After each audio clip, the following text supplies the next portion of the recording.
At that moment, when the attack started, the USS Liberty had been surveilled many, many times by the Israeli Air Force, uh, identifying our ship. They waved at us and we waved at them. But anyway, the attack started around 2 o'clock. The two men I just left in the forward gun mount were blown to bits, blown completely to bits. Every antenna on that ship was hit. Within 3 to 4 seconds, they were all down. We had no communication with the outside world. We had no ways to defend ourselves. They took out our 450 caliber machine guns with their attacking jet aircraft, Mystere and Mirage jets, that attacked our ship for approximately 25 to 30 minutes, killing and wounding as many people as they could on deck. We thought the attack might be over when the airplanes left, but little did we know. And we didn't know who was attacking us, Colin. We had no idea who was attacking us. We thought it had to be the Arabs because Israel was our best buddies in the whole wide world. Why would they want to attack us? In fact, we were happy to see them fly over us. We'd wave and they'd wave and drop their wings, and very friendly attitude. We didn't know who was attacking, as I said before, and we didn't understand who was attacking us till the torpedo boats got there. 3 torpedo boats flying the Star of David. We thought they were coming there to help us.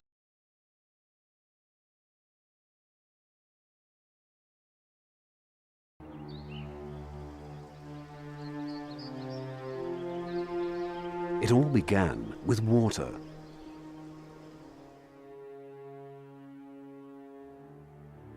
In the mid-1960s, Israel began to use the Sea of Galilee as a freshwater reservoir for the entire country, transporting water by canal to the Negev desert. Most of the streams which feed the Sea of Galilee flow from the Golan Heights, which was then in Syrian possession. Syria disputed this exploitation of a shared resource and began to dig a canal which would divert the Golan streams away from the Sea of Galilee. As soon as the digging started in 1964, the countdown to war was triggered. On the 16th of May 1967, President Nasser ordered the United Nations peacekeeping force out of the Sinai.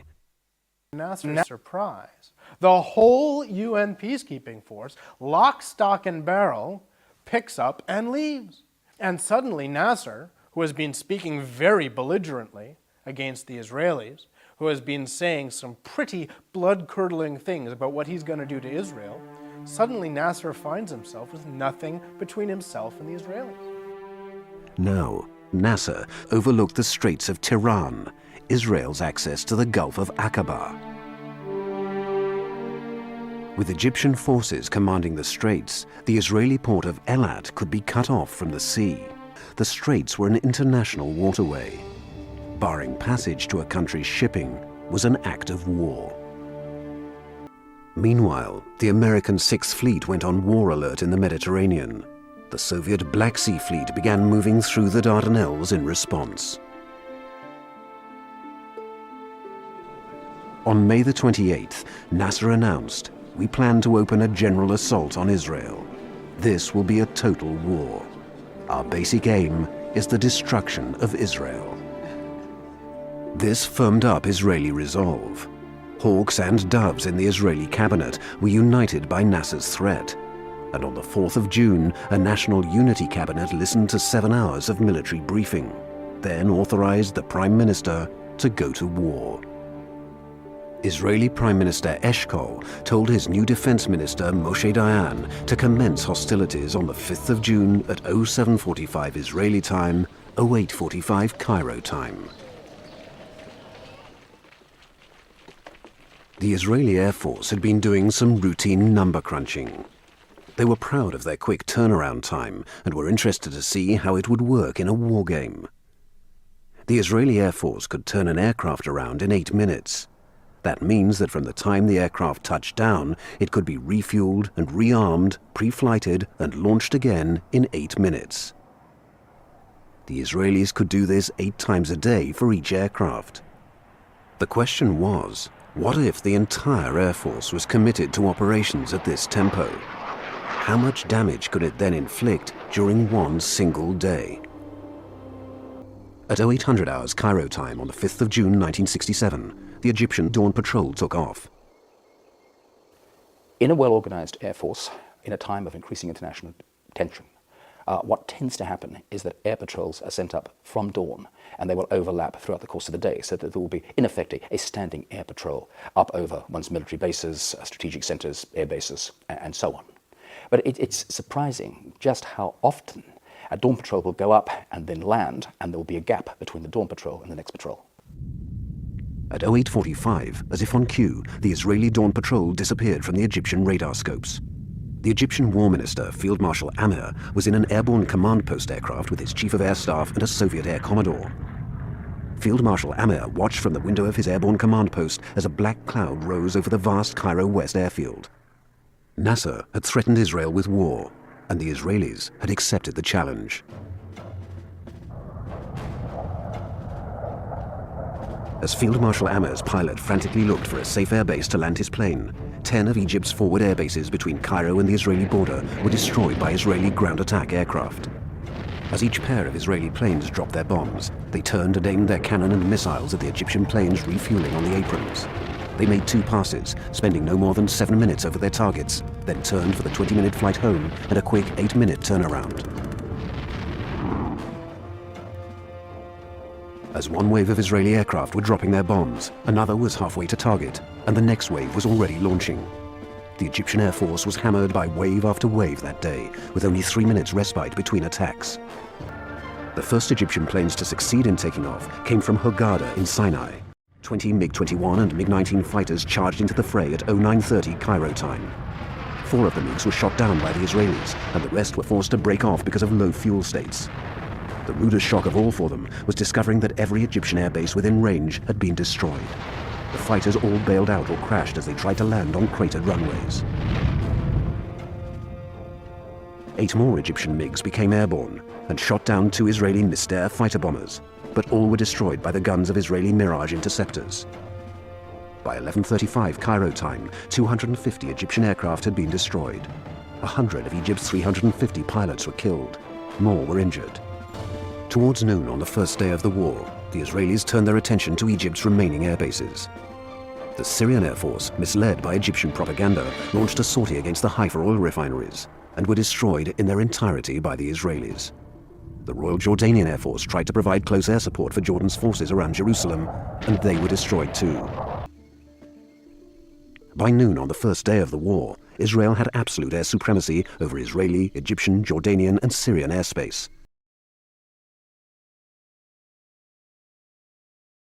The United States and other nations had a vested interest in what was transpiring in the Middle East, and gathering intelligence was critical for both political and strategic military planning. What was the USS Liberty?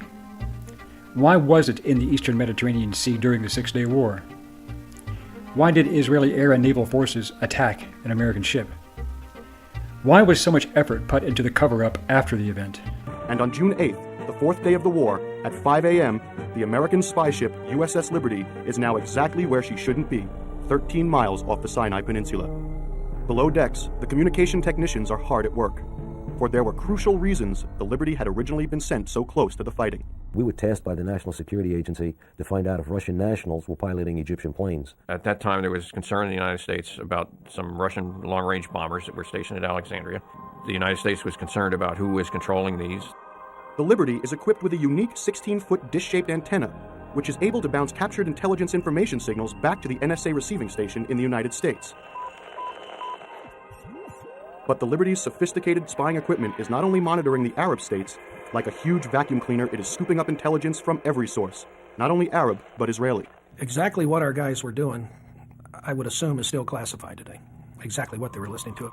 A lot of times material that is intercepted is sent out in the raw. That is, it's received in code, it's sent out encrypted. We don't try to break it, so we can't read it anyway. We don't know what we've got. The USS Liberty is now directly opposite the strategic town of El Arish. Israel had captured the town from Egypt 2 days before.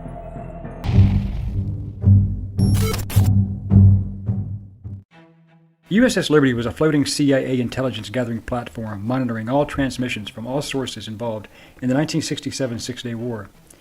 Israeli progress was followed as well as the Arab coalition of Egypt, Syria, and Jordan, known as the United Arab Republic.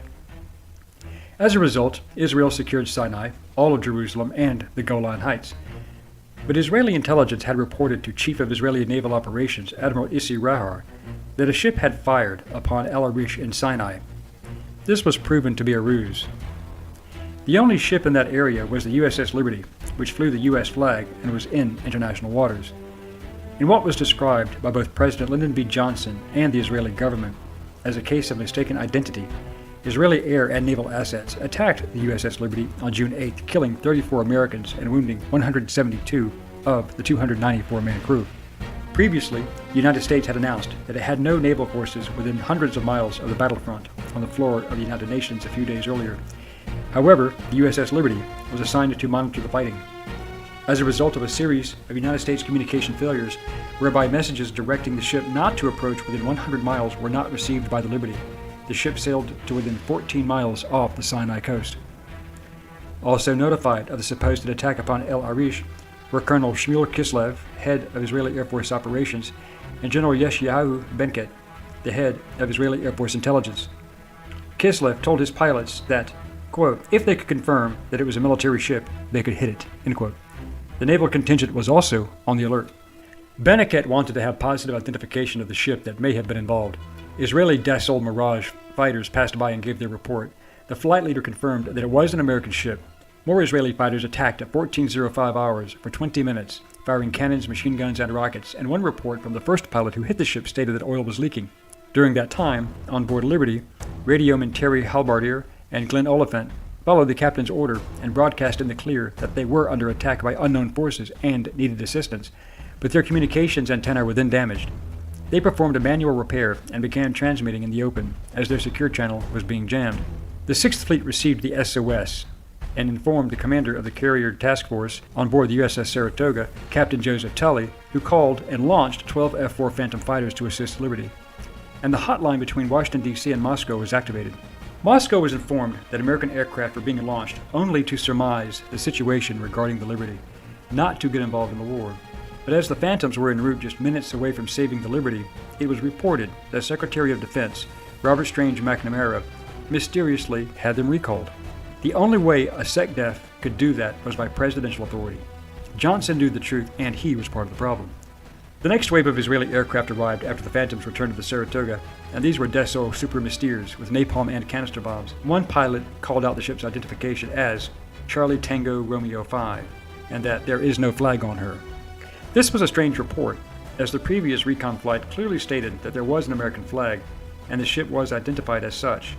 It is believed that this call was made as a ruse to cover the Israelis should these attacks be recorded by third parties.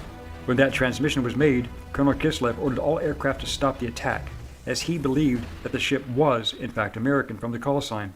But the Israeli commander of the torpedo boat squadron, Moshe Oren, stated that he was not informed that there was a recall from an attack, and was informed, in fact, that it was the Egyptian freighter, the El Qasir.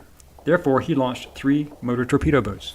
The order to halt all attacks, which followed the second wave of fighters, was supposedly not received by the naval assets, whose 3 torpedo boats launched 6 torpedoes at the Liberty, with 5 failing to hit target, but the one that did contact killed 25 men and wounded many more. This account is in great dispute. However, the Israeli argument of misidentification fails for several reasons, one being that, if they believed it was an Egyptian ship, why did they specifically jam the secure American radio frequency, which were specifically narrow bands?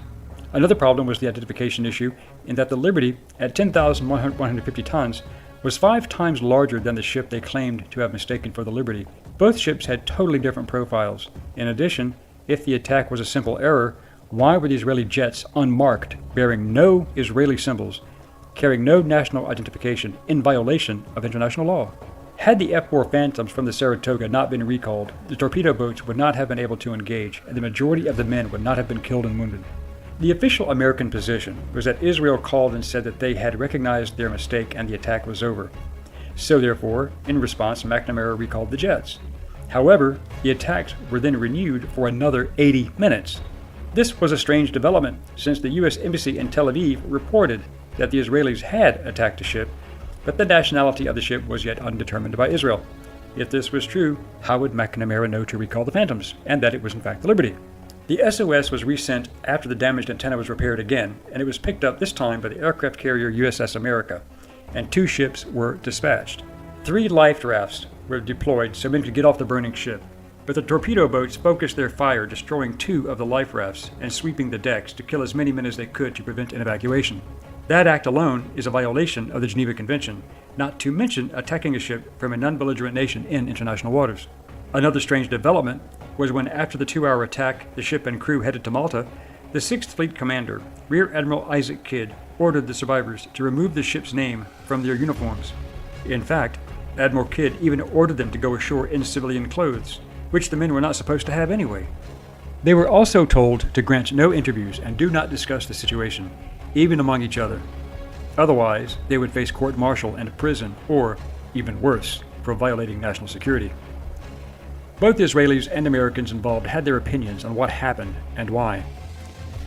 One voice was that of Navy Captain Dr. Richard Kiefer, who was wounded badly himself but worked for 28 hours straight saving lives when he could.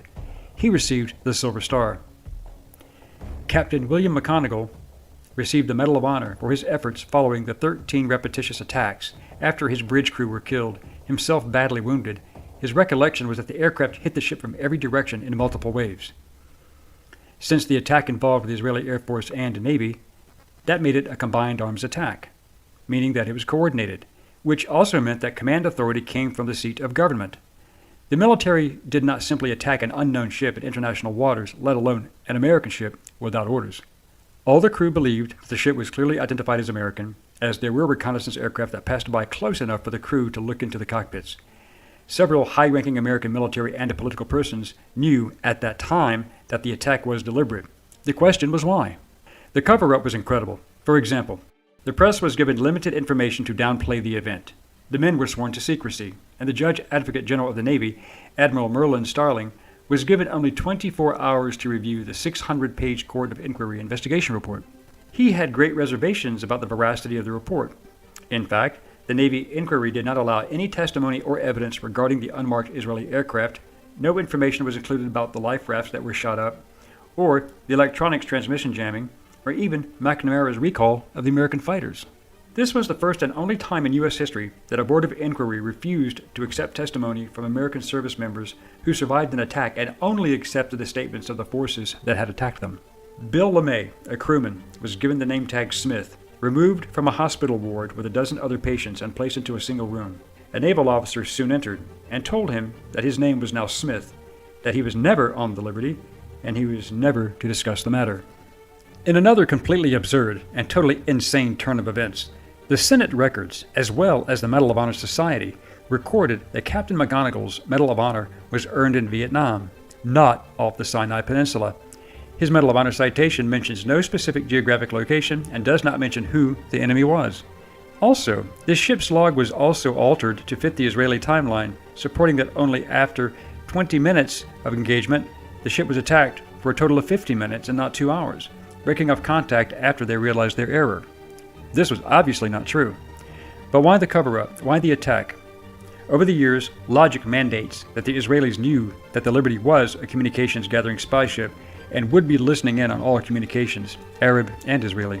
In May 1968, the Israeli government paid $3.32 million US, the equivalent of $28 million in 2022, to the U.S. government in compensation for the families of the 34 men killed in the attack. In March 1969, Israel paid a further $3.57 million, or $28.5 million in 2022, to the men who had been wounded. In December 1980, it agreed to pay $6 million, or $21.3 million in 2022 money, as the final settlement for material damage to Liberty itself, plus 13 years of interest. Several prominent Americans, generals, admirals, and even Medal of Honor recipients, as well as the surviving crew, have asked for a full congressional investigation into the attack and the cover-up for The Board of Inquiry was made up of Admiral Isaac Kidd. He was a flag admiral, and Captain Ward Boston. He was the JAG officer that came along with Admiral Kidd. They interviewed all of us aboard ship. We told them what we saw, what we thought, whoever you at, how come you didn't come help us? Why would the Israelis do this? We opened our hearts up to them. We thought they were here for us.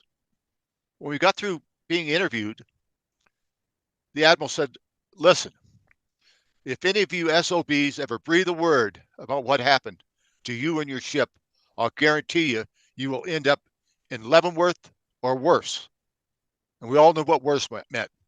Our government had just abandoned us twice from not helping us, and then abandoned us by telling us we're going to end up in jail or death for telling the truth. So the Board of Inquiry that lasted 7 days was ordered by Lyndon Baines Johnson to find the Israelis, saying it was a mistake in identity when nothing could be farther from the truth. So the cover-up continues then as it does today, and it just seems like with technology like we have today, Colin, that we can reach out somewhere, and get the help we need. The American people got attacked. It was an act of war. They knew what they were doing. They wanted to sink us fast, blamed it on Egypt, and started World War III. And that almost happened. We were this close to World War III. If our ship sinks, by the grace of God, it didn't. Now, we know that the Israelis sent Dassault Mirages and another aircraft in the first two waves. And as you stated previously, that they flew by, you waved at them, they waved at you. Some of the reports were saying that the Israelis claimed that there was no U.S. ensign flying from the masthead, which, of course, I don't believe for a second. And that it was an unidentified ship, that they thought it was an Egyptian trawler or a cargo vessel, which, if you do the comparative analysis of what they claimed they thought it was, there's no silhouette or nomenclature similarity whatsoever to the two ships. So were the aircraft unmarked, as has been reported? The reconnaissance aircraft were marked with the Star of David. Mm-hmm. The attacking aircraft were blackened out. We couldn't tell who was attacking us. Mm-hmm. There was no markings on them. We just assumed it was the Arabs. When we got message out, probably maybe 5 or 10 minutes after the attack started, Rockstar, we're under attack by unknown jet aircraft. The Saratoga picked it up and the America picked it up. Saratoga Captain Tully launched a ready aircraft to come help us. Those were recalled. America launched. Those were recalled. They went back to base, and that's where they stayed. So yeah, there's a lot of missing. Well, there's not really a lot of missing puzzles. It's just a lot of missing truths and half lies and lies about this whole deal. Well, having been a soldier and a Marine, serving in both branches, and having been on ships, and I know Navy protocol fairly well, as well as DOD. The only way that those aircraft would have been recalled was if that was an order issued through either SecNav, SecDef, maybe even the White House. Those aircraft should not have been recalled on a ship's captain or a fleet admiral's order without higher authority, in my opinion. What do you think? That's exactly what happened. We went to the chain of command went to a higher authority, and it went to McNamara. And the admiral, I believe it was Admiral Martin. I could be wrong, but I believe it was Admiral Martin that asked for a clarification of the message traffic, that it was, not to help the Liberty. And then Johnson got on the phone and he said, recall the GD aircraft. I don't care if every sailor on that ship dies. I will not embarrass my ally Israel. That's a pretty condemning statement. And I don't know if you saw, we have a video on Lyndon Johnson, but we went through a lot of his garbage, but we didn't mention the Liberty for a reason, because that is a separate video. But this will supplement that Liberty.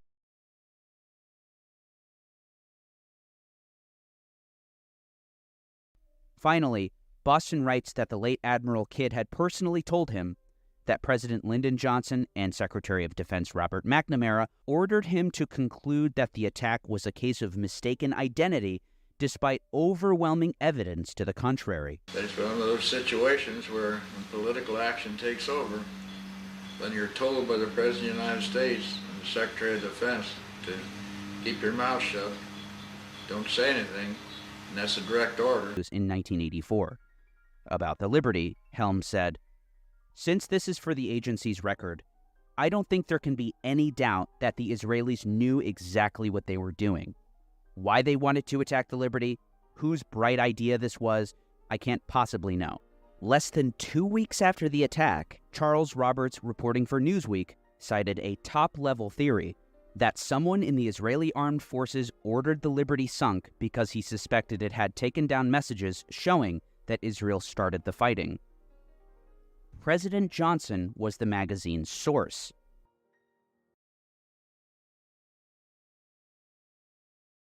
It was a green light. Amit also said that McNamara consulted President Johnson several times during their conversation, so there was no doubt he was fully informed. Fully informed of what? That is the critical question. Eshkol and LBJ and their cronies together had a tight-fisted group that said, let's get this going. This attack was probably planned a year in advance. Jim Ennis, an officer aboard the USS Liberty, later found evidence, meeting minutes dated from April 1967, from a secret group called the 303 Committee, that revealed the Liberty was part of a larger plan, codenamed Cyanide, devised by Israeli and American intelligence to invade Egypt and overthrow its government. Operation Cyanide was a joint Israeli-American venture using submarines and other covert-type intelligence-gathering efforts against the UAR. There was nuclear aircraft sacked airplanes on their way to Cairo, even before we got attacked. In his book Operation Cyanide, investigative journalist Peter Hunem recounts a chilling story from the early hours of June 8, 1967. Jim Nanjo, a U.S. Air Force pilot stationed at Beale Air Force Base in California, was abruptly awakened between the hours of 2 and 4 a.m. by blaring klaxons. He and his fellow aircrew quickly scrambled to their B-52 bombers, reportedly armed with thermonuclear bombs, and were ordered to wait at the end of the runway for further instructions. They remained there for what he said was 4 to 6 tense hours, awaiting a potential go code that could have sparked World War III. Finally, a coded message ordered them to stand down, and the emergency was over. However, Hunem noted something strange. The klaxons had sounded between the hours of 2 to 4 a.m., before the USS Liberty was attacked at 5 a.m. California time, suggesting that the U.S. military and President Johnson had knowledge of the impending attack on the Liberty. Meanwhile, back in the Mediterranean, the Liberty was under a deadly assault by Israeli fighter jets and torpedo boats. A declassified CIA document from November 1967, still partially censored, is quoted as saying the then Israeli Defense Minister Moshe Dayan personally ordered the attack on the ship, and that one of his generals adamantly opposed the action and said, "This is pure murder." In 2017, Israeli newspaper Haaretz published transcripts proving that the Israeli pilots were aware the Liberty was an American ship. This is an American ship. Do you still want us to attack? Yes, follow orders. But sir, it's an American ship. I can see the flag. Never mind, hit it. Whew, that sounds pretty definitive there. I mean, I do not know how you could still claim the attack was an accident. While the ship was getting bombarded, the crew of the Liberty desperately tried to send distress signals for help. The 6th Fleet, stationed nearby, received the calls and immediately scrambled rescue planes to aid the beleaguered ship. But inexplicably, no planes ever arrived. Captain Kelly, a friend of mine, he became a good friend. He's passed on now. He said, we sent our aircraft off. They were called by Washington from McNamara. Even before they hit the horizon, they were called back. That quick. They sent another volley up after it reconfigured, and then Johnson got on the phone and says, "You better turn those GD planes around. I don't care if every sailor on that ship gets hurt or whatever, killed, but they left us out there to die." That's what our government wanted. That's what Israel wanted. But by the grace of God, the Liberty did not sink, and the crew, many badly injured, many dead, limped to the nearest U.S. port in Malta.